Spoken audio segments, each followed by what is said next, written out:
So, why did I strip completely naked for not one, but two of my psychologists? Why did I have a 2-year affair with one of my psychologists? And he's not the only person I had an affair with. I had an affair before with a man named Randy. But that was only like for 5 months. Now, to answer some of these questions and dispel your thoughts about me being a slut, many of you have bought my book, Life with My Schizophrenic Father, and it's a hardcover book. And I go and talk about a little bit about my background in this book, and how I was an only child raised by a narcissistic, abusive mother and a paranoid schizophrenic father. And I went to an all-girl Catholic high school, St. Clair's.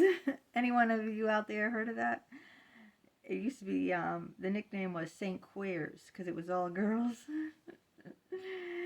And it was there that I had crushes on the male teachers because there was no boys around.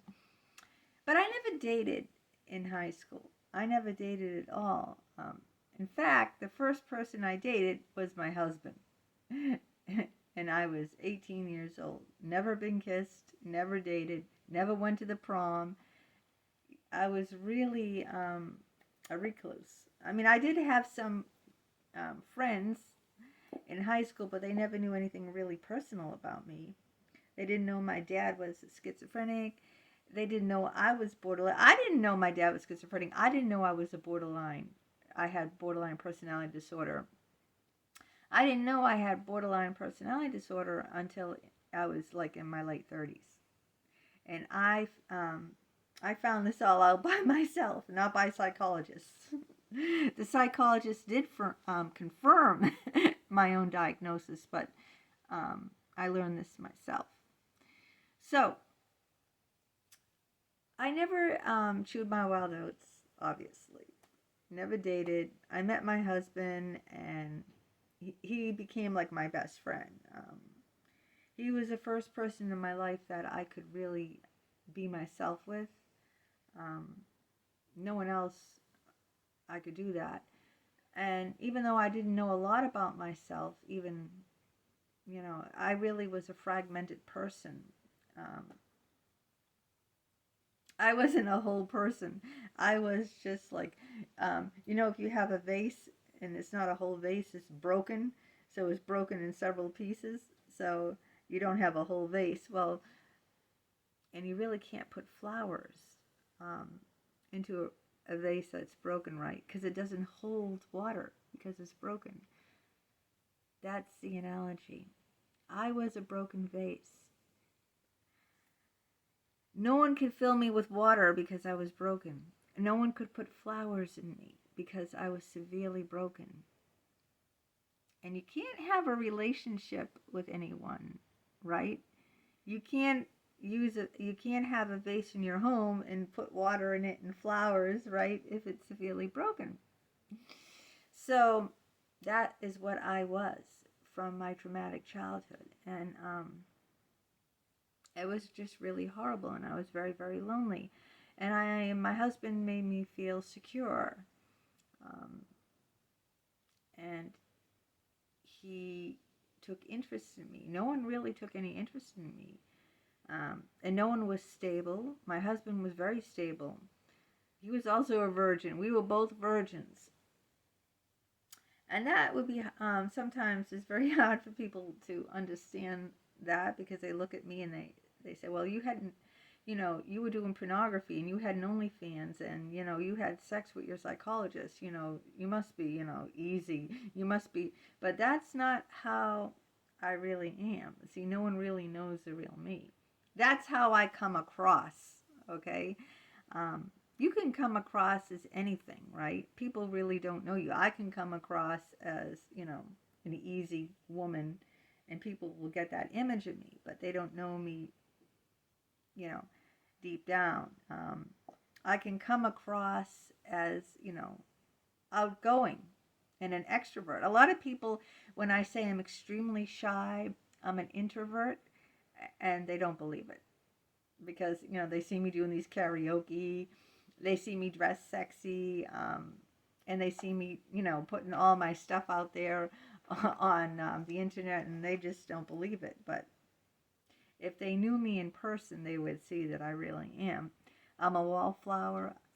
I don't like to go to parties at all. If I'm forced to go to a social event, I'm really a wallflower. I don't, you know how people mix and mingle? That's not me. No, I sit back and I'll take some drinks and some food and see. So I'm really not an extrovert in person. If you got to know me, you'd be shocked to say, oh my God, I didn't think she doesn't come across on the internet like that. Yeah, that's just an image. So I didn't chew my wild oats. I didn't travel. I didn't date before my husband. I didn't go to my prom. I didn't even go to my senior banquet. Nothing. I didn't do anything really. I was really a hermit. And I always, I always wanted to feel safe, but at the same time, I wanted to know what it's like to be out there, to go to a nightclub, never went to a nightclub, to go to a party, never went to any parties, to actually date. I really didn't date. I just, met my husband. Of course, I dated him for 3 years. But I mean, we were kids. It's not what I call like adult dating, I mean, the most extravagant thing we did was go to the 99 restaurant for dinner. The first time we went out, it was to McDonald's for lunch. You see what I'm saying? It wasn't like dating when you're an adult. So, and after Alex, got the meningitis, he almost died when he was 4 years old.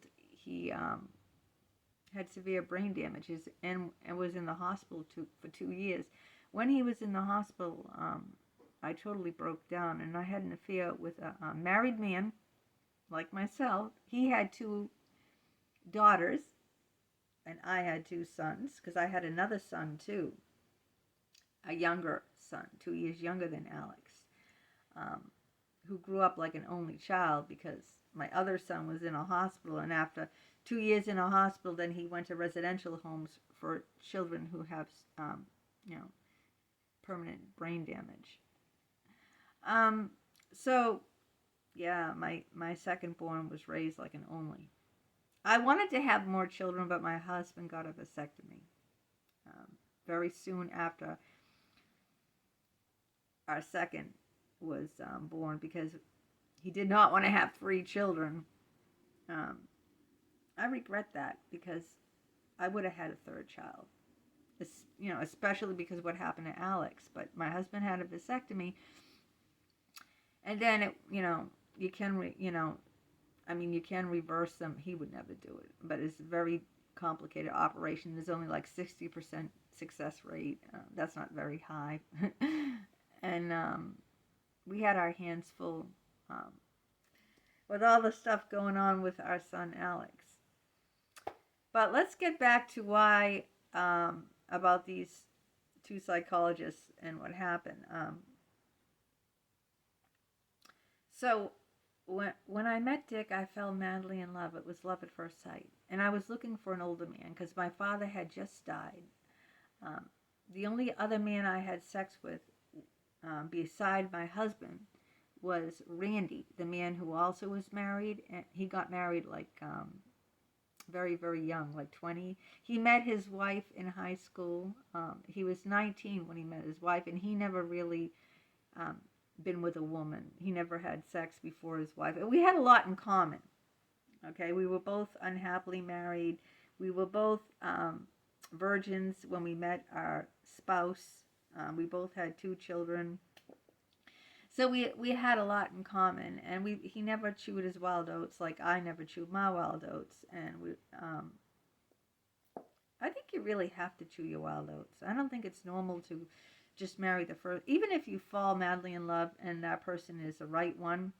I don't really think that, it's a good idea to just get married right away. I think that you should, travel, date, live a life, live a single life before you live a married one. That's what I'm trying to say. Don't just go from a child, from a daughter to, a wife, to a mother. You have to have a point in your life where where you find out who you are as a person. I believe that's very healthy. We have to find out who we are. Because if we don't know each other or feel good about ourselves or build something within ourselves, how are we going to, like that broken vase, that broken vase, how are we going to let someone else, fill us up with water and flowers when we're broken?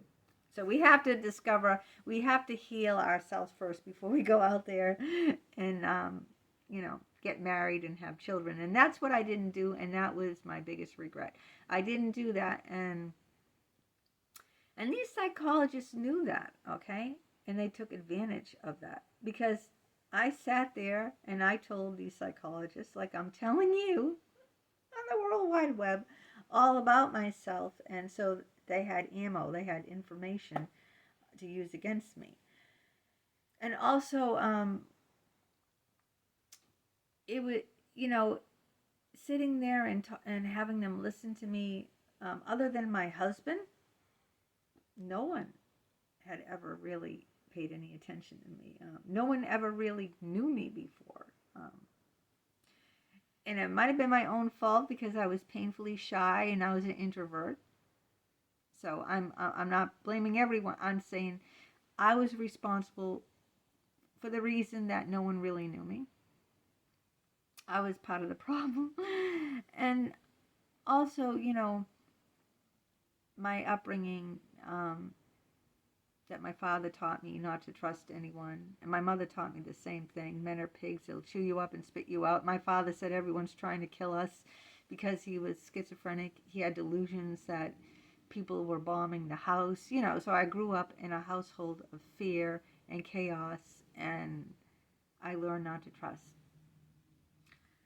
So when I went to these psychologists, and they were very warm, because they're paid to listen, right? That's their job. Their job is to sit there and to listen.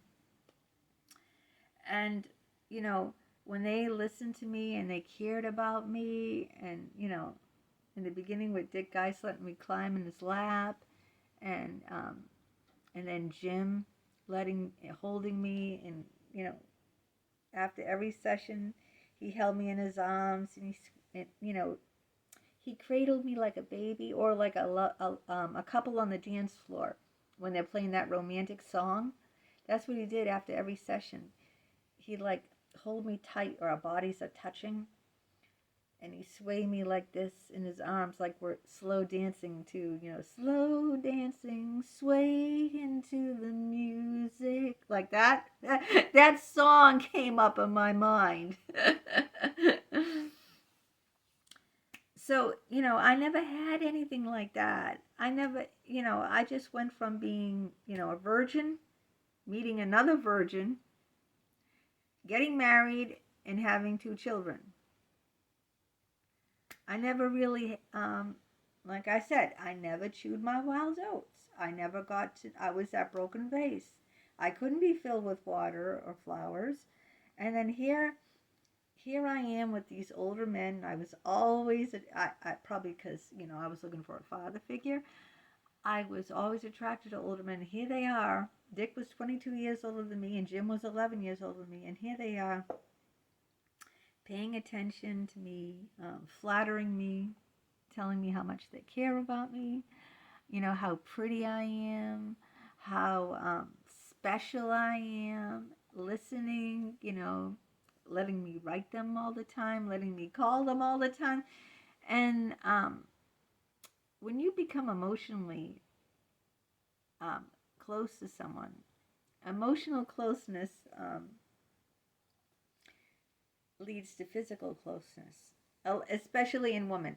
Now I've read, I'm not trying to be prejudiced here, but I've read that men don't need the emotional closeness, most of them, I'm not saying all, to have sex, but usually women do. Now, this is something I read. I'm not coming out here and saying men are this way and women are that way.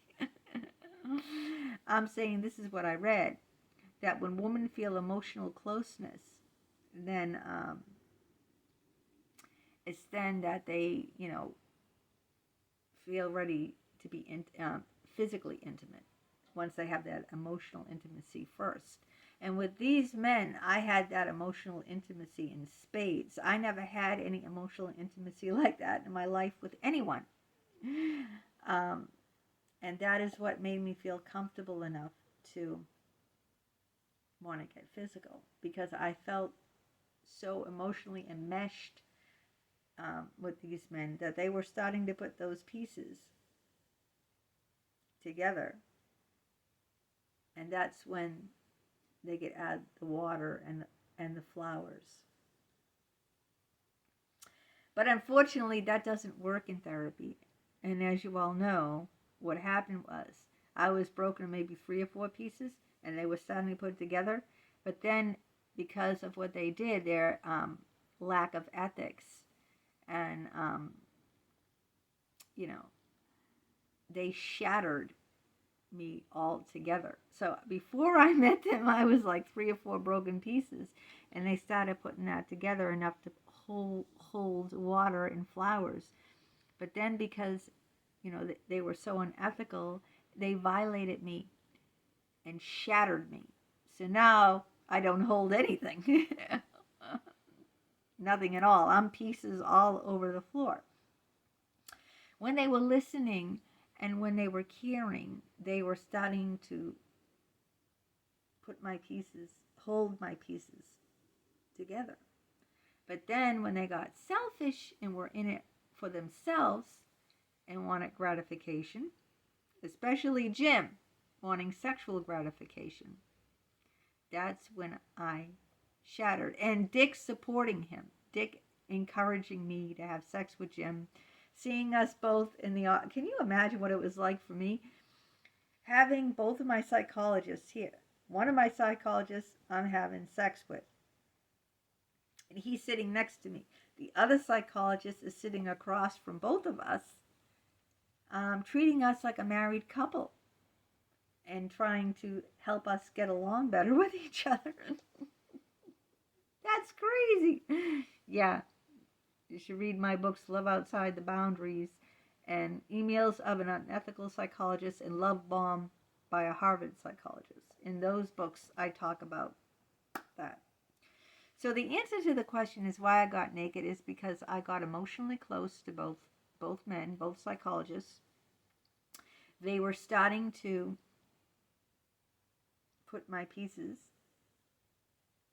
together. Before they shattered me, I was starting to heal slightly, but then I got shattered when they turned unethical and violated me. So I felt emotionally close, I only had, sex with, 3 people, my husband, Randy, and Jim. I never did have sex with Dick, even though I got totally naked for him. He would not allow that to happen. He enjoyed watching, believe me. He enjoyed watching, but he would not allow that to happen. So it was because of my broken pieces that, and the psychologist, being emotionally available, that made me want to get physical with them.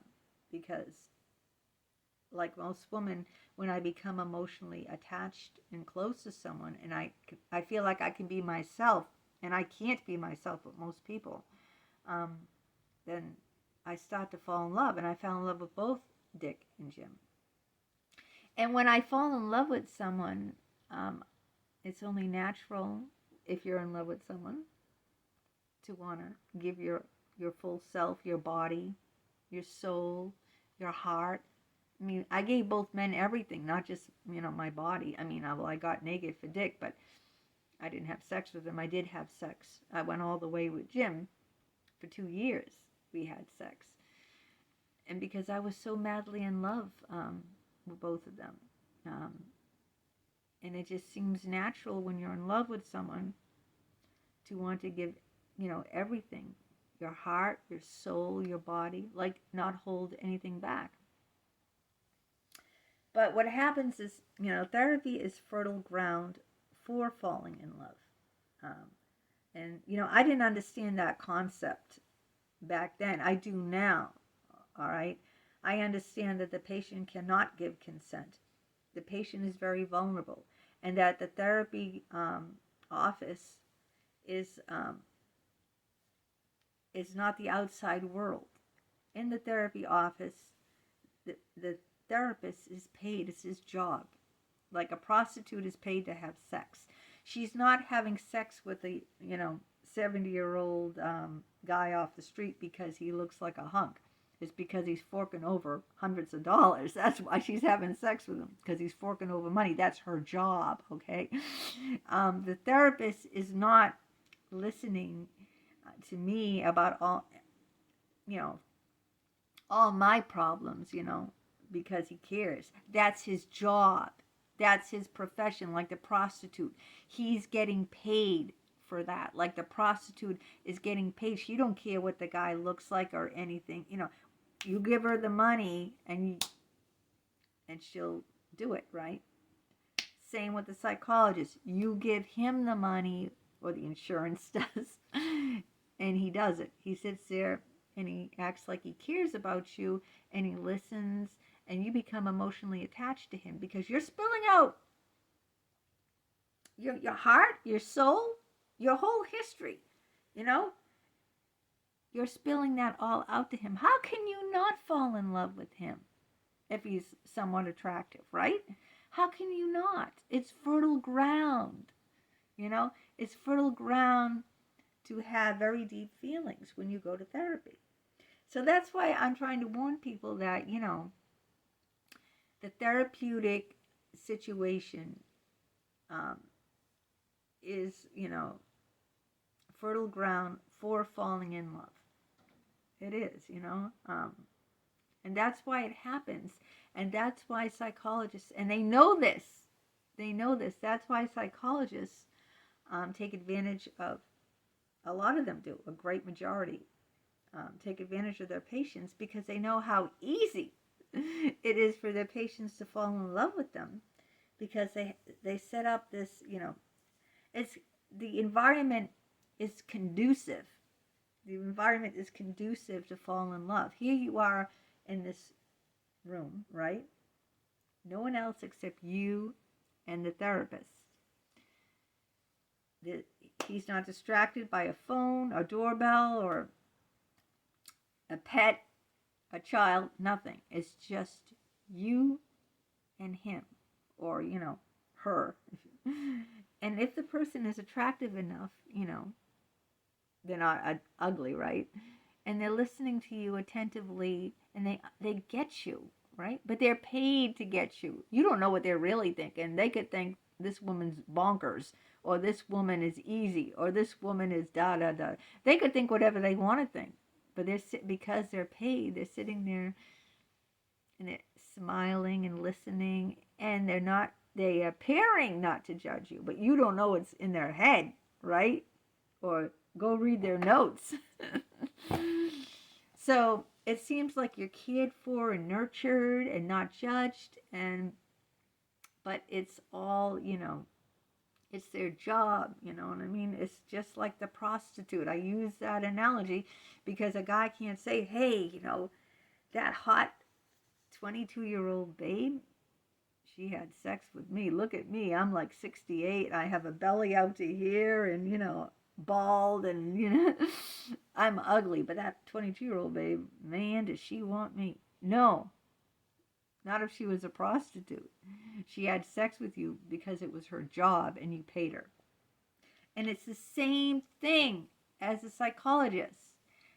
They're caring, I use italics, so-called, caring about you and listening and attentive and acting non-judgmental because it's their job. It's what they're required to do, like the prostitute, okay? if you weren't their patient, right, they wouldn't give you the time of day. they wouldn't listen to you. So do you see what I'm saying? But as a vulnerable person who's broken, like moi, it's very easy to, to get caught up in that and really, fall in love with them. And because no one else, treats you that well or cares about you. But they're not caring about you. It's their profession. It's their job. They're not supposed to be having sex with you. But because you're so in love and you've shared everything else with them, isn't it only natural to want to share your body? When you shared everything else with someone, that's the next natural step, is to want to share your body. Yeah, so that's why I got naked, because I became emotionally attached to these men. I thought they cared about me and loved me when they didn't. It was just their job. Just their job. And they took advantage of that. They knew that. They knew they were creating an environment in the therapy office for the patient to fall